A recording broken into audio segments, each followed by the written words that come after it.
Hoy, más de 50 países en el mundo reconocen al gobierno correcto en Venezuela, y los venezolanos han hablado, el mundo los escuchó. Están cambiando la página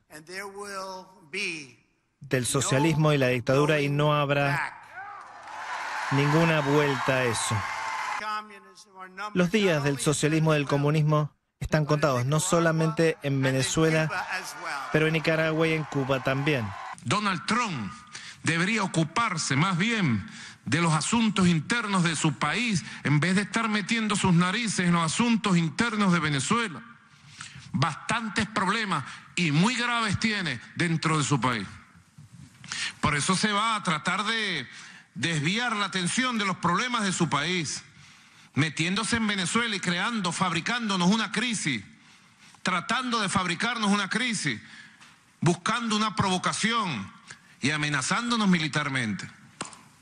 Que se ocupe usted, señor Donald Trump, de sus problemas. Atienda a los 40 millones de pobres que hay en los Estados Unidos. Bienvenidas y bienvenidos. Gracias de nuevo por estar en este programa. Y bueno, pues hemos escuchado un fragmento del mensaje en Florida del presidente estadounidense Donald Trump del día de ayer, en donde, bueno, pues incluye ya los nombres de Cuba y Nicaragua, por supuesto Venezuela, en lo que acaba usted de escuchar en este momento. El panorama fundamentalmente en Venezuela se convierte cada vez pues en de mayor crítica por lo que significa esta fecha que se aproxima, que se ha colocado como una especie de línea de fuego en términos de la entrega del cargamento humanitario que está dispuesto en la frontera, y bueno, un conjunto de cosas que hacen de Venezuela, y ahora se agrega Cuba y Nicaragua en este panorama que tenemos en el continente americano. Le agradezco mucho a Pedro Afonso del Pino,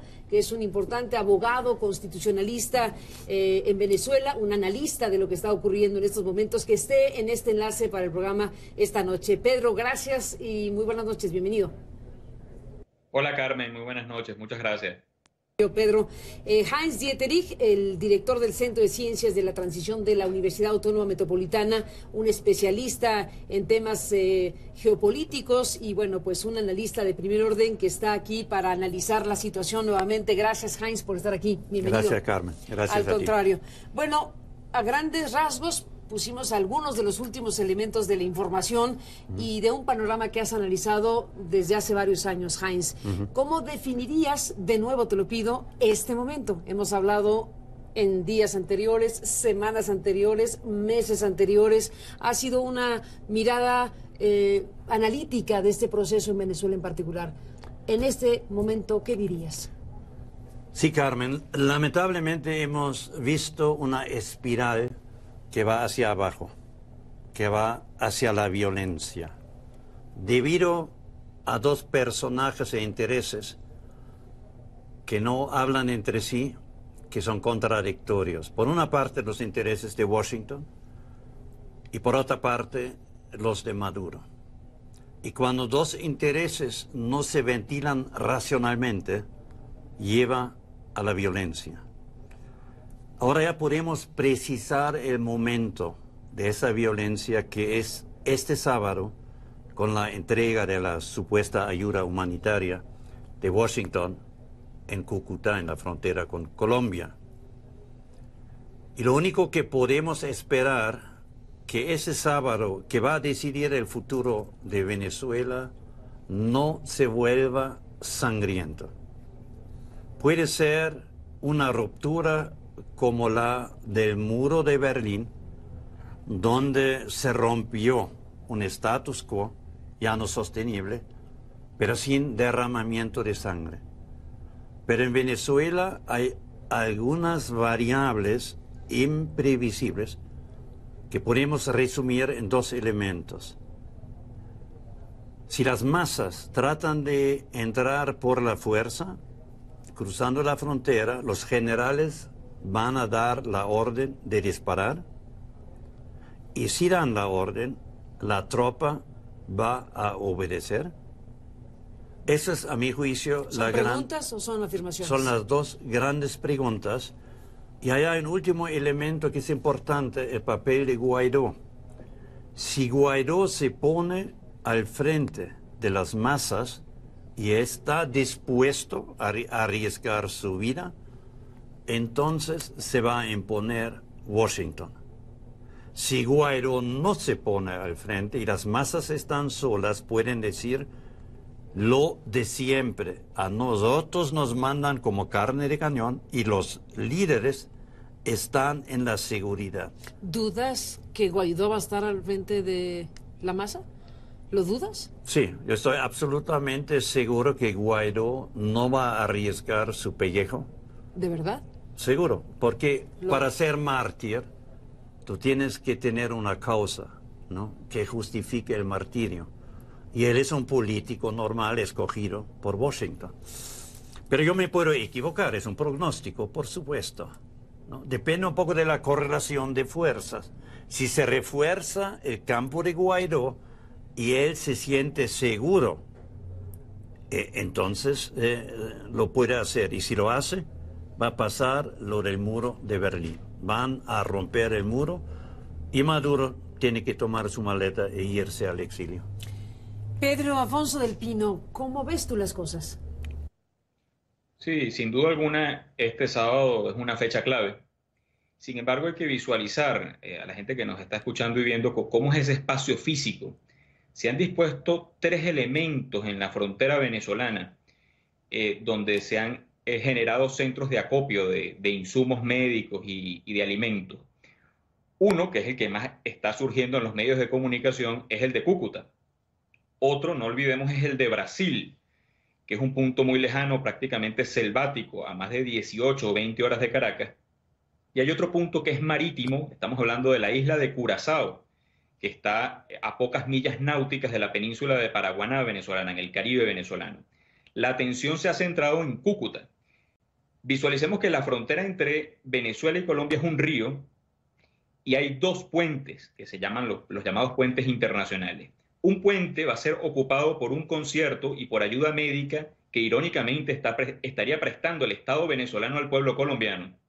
Y otro puente es donde se estaría realizando este concierto que se está promoviendo desde el lado colombiano, y terminado el concierto se generaría una cadena humana que llegaría hasta el puente fronterizo venezolano. Sin embargo, yo creo que la visualización de que esto sea un punto muy estrecho, cercano, está muy alejada de la realidad.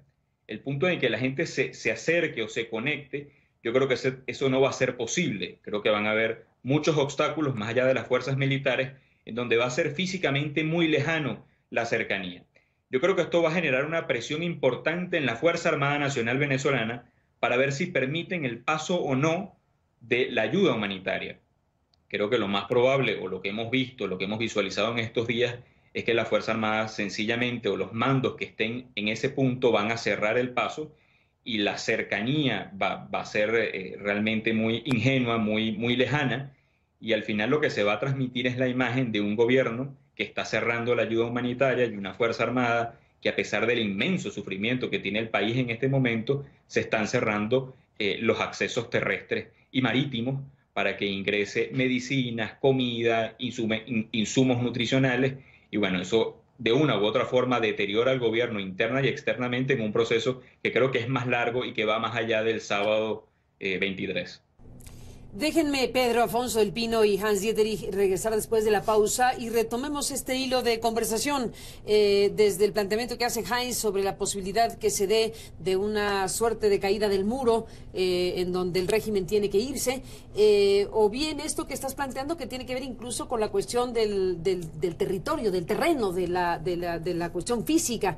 Después de la pausa volvemos con la mirada puesta en este próximo fin de semana, con esta fecha que se ha puesto para la entrega de esta ayuda humanitaria. Heinz le llama supuesta ayuda humanitaria. Es sin duda un punto de quiebre el que se está construyendo para la situación en Venezuela, y regresamos para seguir analizando y hablando del tema. Volvemos.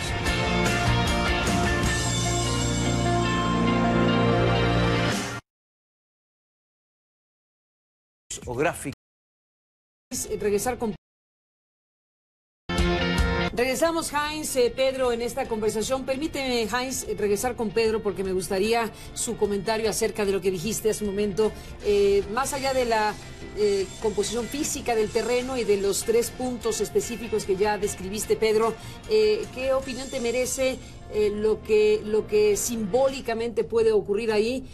Si una parte de esta gente que estará en el concierto o en esta zona puede manifestarse de cierta manera como la caída de un muro, como la expresión pacífica de una fuerza social que obliga al régimen a simplemente ya retirarse. ¿Esa imagen es posible este próximo fin de semana? Bueno, en Venezuela nada es descartable en este momento. Si tú me hubieras preguntado en noviembre si era posible que ocurriera esto hoy, te diría que no. Es decir, hoy el país está viviendo procesos de cambio interesantes. Sin embargo, el punto de quiebre sería que la Fuerza Armada venezolana, es decir, que los militares, los mandos que estén en ese puesto fronterizo, permitan la entrada de la ayuda humanitaria. Si eso llega a ocurrir y muchos venezolanos pasan la frontera y se conforma esa red de apoyo de venezolanos para trasladar la ayuda humanitaria, sin duda alguna sería un punto de quiebre y pudiera asemejarse a algo como el muro de Berlín. Pero el tema está en que la Fuerza Armada venezolana permita que ocurra eso. Si eso no ocurre, pues sencillamente no va a pasar más allá de una imagen grotesca e inhumana que va a recorrer el planeta. Para seguir el símil, Heinz, para que la gente pudiera pasar del otro lado o empezar a tumbar el muro, pues hubo quien del lado de la autoridad que dijo, sí, se puede pasar. Así, anticlimático, pero se puede pasar.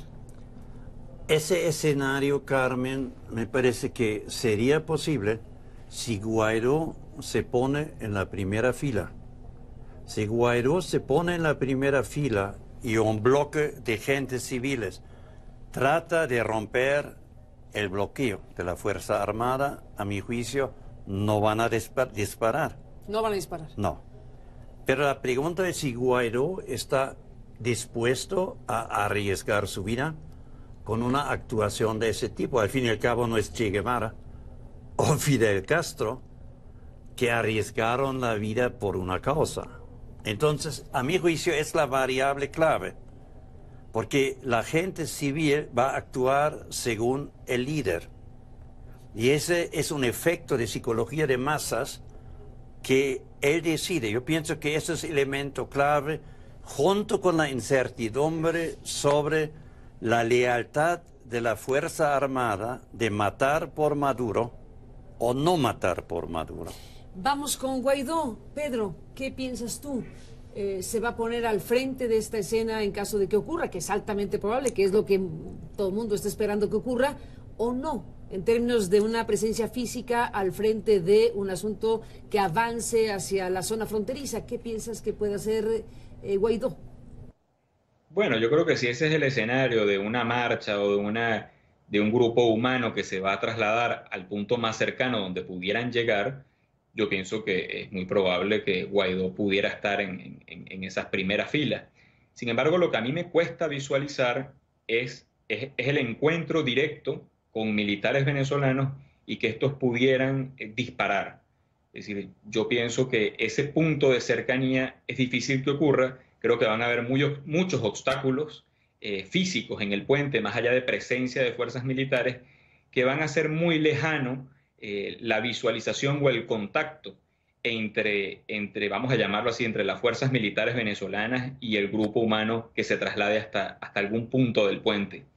Entonces, creo que ese punto de violencia, que además no es deseable en ningún escenario, creo que va a estar muy lejano. Creo que es difícil de que ocurra esto y de que la Fuerza Armada emprenda un paso dentro de la frontera o de la línea fronteriza para disparar un grupo, además a un grupo civil que no va a tener ningún tipo de armas en su mano. Es decir, no creo que el conflicto bélico se pueda presentar. Por lo que acabas de describir hace un momento, la disposición geográfica y física de estos 3 focos de tensión y espacios donde se ha concentrado la ayuda humanitaria. Lo que sí, como dices, va a haber es la escena del impedimento del paso de las toneladas de la carga de ayuda, digámoslo así. Esa imagen es la que va a ocurrir, esa es la que sí va a correr el mundo. En estos escenarios, Pedro, Heinz, pregunto, ¿existe la posibilidad de que un hombre acorralado como Nicolás Maduro, frente a lo que está por ocurrir el sábado, diga que pasen? Pedro. Mira, yo creo que todos estos elementos de presión nacional e internacional, porque aquí ocurren dos deterioros, el deterioro interno y el deterioro externo, lo que pueden producir es una serie de presiones sobre el gobierno para que finalmente ocurra algún proceso de negociación sobre cómo y cuándo racionalmente ocurriría la salida del gobierno. Yo creo que hay un punto irreversible en el deterioro interno y externo, pero lo que no sabemos es cómo ni cuándo pudiera terminar o concretarse una transición. Yo creo que más bien esto puede sumar en las presiones que está recibiendo el gobierno, tanto internas como externas. Ahora, que se dé precisamente el sábado el punto clave donde el gobierno pudiera ceder, no en cesar en el gobierno, sino en permitir el paso de la ayuda humanitaria, es quizás algo, es muy complejo definirlo. Muy complejo definirlo, Heinz. Bueno, ahí lo que sí estamos de acuerdo, creo que todo el mundo, es que llega un punto límite para que se resuelva el asunto de alguna manera. ¿Qué escenarios encuentras, además de lo que va a pasar el próximo sábado, que va a detonar cosas? ¿Se puede sentar a dialogar en este momento la oposición y Maduro? Eso ya es intransitable. ¿Puede o no intervenir una fuerza internacional que ponga un puente para dialogar entre las partes? ¿Qué puede pasar? Déjame hacer una pequeña pausa y después de la misma escuchamos en esta parte final lo que nos quieres contar.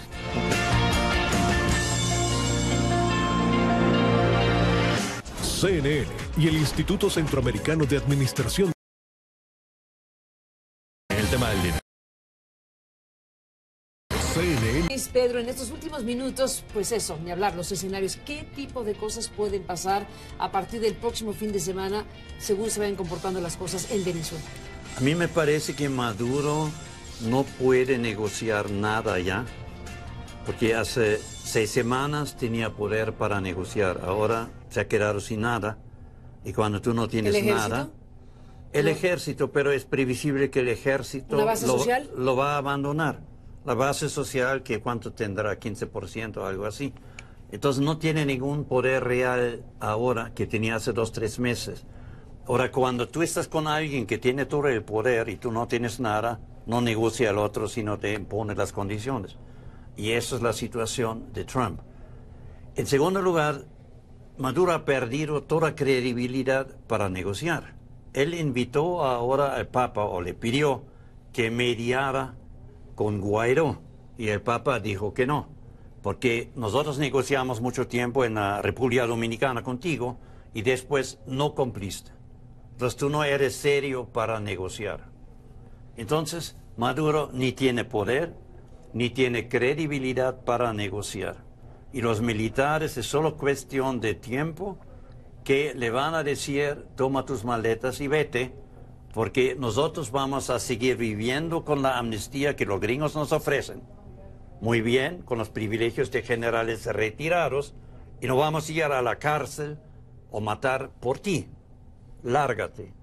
Eso es el desenlace inevitable para Maduro. Pedro Alfonso, ¿cómo terminas? ¿Qué es lo que vienes? ¿Qué es lo que ves para lo que venga? Bueno, es muy complicado. La palabra que describe hoy a Venezuela es incertidumbre, pero un escenario probable es el que describe el profesor.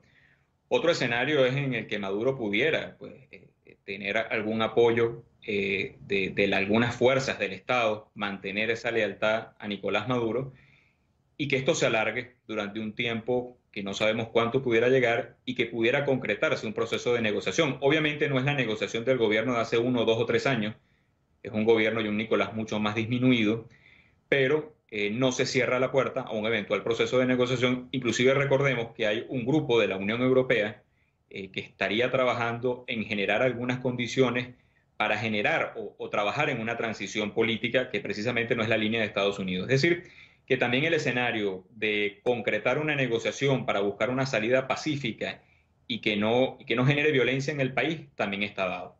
Para cerrar, Heinz, Pedro, bueno, coloco a la mesa los 3 nombres: China, Rusia, Estados Unidos en Venezuela. ¿Cómo juega todo eso hasta, al final de cuentas, es la gran interrogante?